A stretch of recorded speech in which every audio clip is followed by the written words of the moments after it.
Kalau kita perhatikan tadi, kita hubungkan dengan apa yang disampaikan oleh Kiai tadi. Kenapa kita harus bersungguh-sungguh? Jadi selama ini, apakah kita tidak bersungguh-sungguh, Kiai? Bagaimana kita mengkritisi masalah ini? Dihubungkan dengan ciri-ciri dari pemimpin yang dicontohkan oleh Rasulullah tadi, Kiai. Silakan. Bapak, Ibu, dan pemirsa TV One, ayat yang saya sampaikan tadi, Allah mengkritik kepada baginda Nabi. Mengapa kau agak masam ketika datang orang buta minta diajarkan agama? Ayat ini disampaikan juga oleh Nabi kepada para sahabat. Ini loh, ayat ini barusan turun mengkritisi saya. Jadi memang yang orang hidup yang baik itu jangan alergi sama kritik. Tapi yang ngeritik pun jangan asal ngomong. Ya.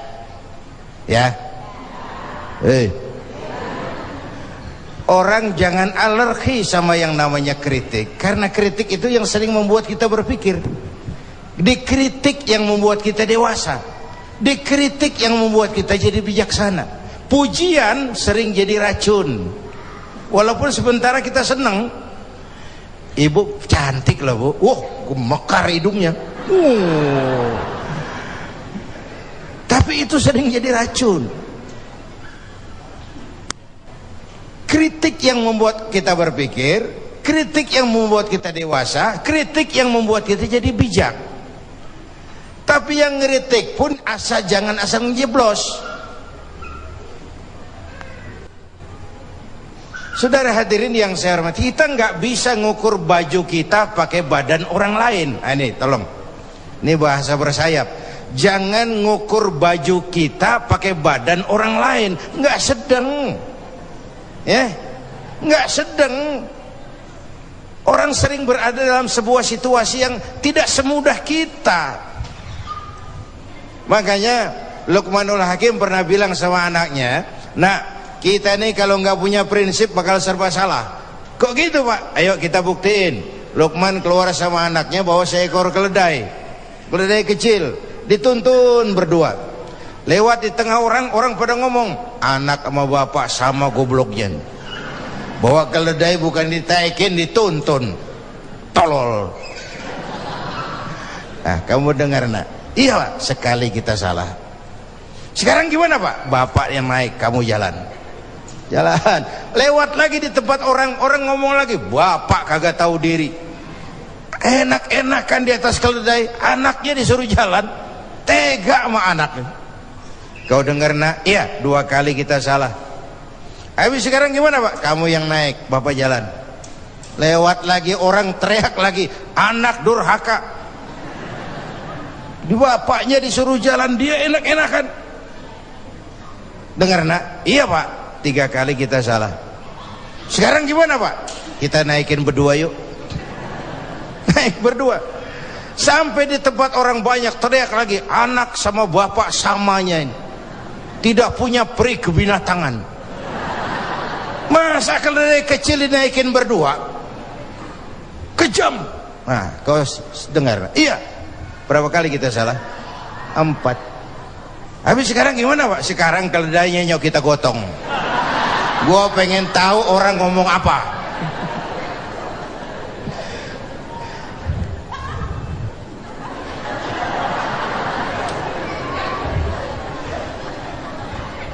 Begitulah Bapak Ibu hadirin, tanpa sebuah prinsip kita sering terombang-ambing. Makanya kita rakyat ini kudu punya filter. Rakyat harus jadi rakyat yang cerdas. Emas pasti kuning. Ya, apa semua yang kuning pasti emas? Rakyat harus cerdas. Ini nyengir tapi mikir nih, ya. Bapak Ibu hadirin yang saya hormati, karena itu kembali kepada sifat menyampaikan, apalagi yang menyangkut hak orang banyak. Orang-orang tua Melayu bilang begini, mengapa orang menembak ungka? Karena merengguh buah embacang. Kenapa orang banyak celaka? karena serakah hak dengan hak orang. Anak udang dimakan itik, itik berenang di air timpas. Hak orang jangan diusik, kalau diusik badan terhempas, hancur. Karena yang menyangkut hakul adami, hak-hak manusiawi itu harus dipenuhi. Tabligh menyampaikan ini kan kadang-kadang dari atasnya bagus, di tengah jalan banyak tukang sunat. Turun ke tingkat menengah, ini jalur birokrasi, sunatin. Turun lagi ke bawahnya, sunatin. Turun ke gubernur, sunatin. Turun ke wali kota, sunatin. Turun ke camat, sunatin. Sampai ke rakyat, ujungnya doang dikit bener. Kebanyakan tukang sunat di negeri kita ini. Belum lagi kerja mubazir. Itu ada pepatah orang Melayu bilang begini, wahai kawan, banyaklah zikir, mengingat Allah, janganlah mungkir. Wahai kawan, banyak berzikir, mengingat Allah, janganlah mungkir. Hindarkan semua kerja mubazir supaya hidup tidak terisolir. Kerja mubazir itu kayak apa? Kayaknya kenal Ja'ronah. Pernah dengar nama itu? 6 kilometer di luar Mekah itu ada Masjid Ja'ronah, tempat kita ngambil mikot ihram kalau mau umrah. Ja'ronah itu perempuan lugu ya, tipis-tipis sama bego dah. Bego tahu bego? Minum es ditiup, nah tuh bego tuh. Dia kira ngebul panas. Ini Ja'ronah kalau malam nenun kain, siang dia rusakin lagi. Supaya apa? Supaya malam punya kerjaan, nenun lagi. Siang dia rusakin lagi, malam dia tenun lagi.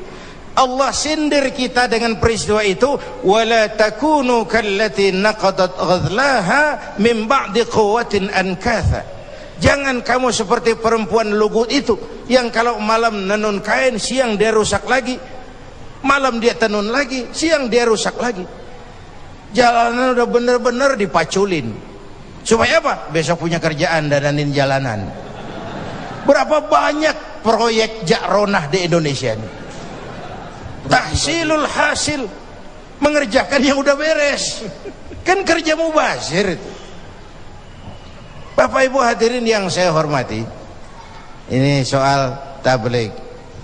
Yang ketiga sidik amanat, yang kedua amanat ya, yang ketiga tabligh. Amanat itu menyampaikan, bisa menjaga kepercayaan orang, itu penting, itu amanah namanya. Menjaga amanah itu tugas yang mulia. Sama saja kalau tadi Habib sudah menjelaskan, amar ma'ruf itu hakikatnya nahi munkar. Nahi munkar itu ya amar ma'ruf, cuma beda orientasinya. Tapi dalam pelaksanaannya amar ma'ruf agak lebih tidak beresiko ketimbang nahi munkar. Kalau kita amar ma'ruf, paling-paling orang nggak mau gitu aja. Orang kalau diajak sholat nggak ada yang marah insya Allah, tapi nggak mau ya gitu aja. Tapi kalau dicegah judi, dicegah zina, dicegah judi, oh bandarnya kuat-kuat sekarang ini. Bandarnya kuat-kuat. Jangankan kelas kita, hukum aja bisa dijual beliin, perkara bisa dijual beliin. Tempo hari saya bilang, rakyat kecil kalau mau laporan kehilangan ayam itu kudu jual kambing. Harga laporannya mahal. Nanti berperkara kepengen menang mesti jual sapi. Cuma mau ngurus ayam hilang, kambing hilang, sapi lengit. Itu kadang-kadang ya kita nggak bisa, karena selalu ada permainan dan itu proses. Salah siapa? Ayo kita perbaiki sama-sama. Ini negara-negara kita. Kemerdekaan ditebus dengan keringat, air mata, darah dan nyawa orang-orang tua kita. Membangun negara ini kita biayai dengan uang kita rame-rame. Kita yang bayar pajak listrik, pajak mobil, PBB, uangnya dikumpulin bangun negeri ini. Saya ikut bayar pajak karena saya tidak rela kalau uang pajak itu digunakan cuma untuk studi banding atas nama jalan-jalan. Ya. Lalu dibikin slogan besar-besar, orang bijak bayar pajak, orang pajak ngemplang pajak. Ini bagaimana kayak itu? Menarik sekali Kiai. Ada yang satu hal yang perlu digarisbawahi di sini yang sangat menarik sekali, apa yang telah disampaikan oleh beliau tadi, bahwa Rasul pun dikritik oleh Allah. Rasul mengkritik bawah, di bawahnya lagi mengkritik bawahnya lagi. Lantas kenapa kita mesti alergi dengan kritik? Yang jelas kritik yang disampaikan oleh masyarakat Indonesia pada khususnya adalah dalam wujud yaitu amar makruf nahi munkar. Tetaplah bersama kami dalam Damai Indonesiaku. Maulaya salli wa sallim daiman abada Allah Allah ala habibika khairil khalqi kullihim. مولاي صل وسلم دائما أبدا الله الله على حبيبك خير الخلق كلهم.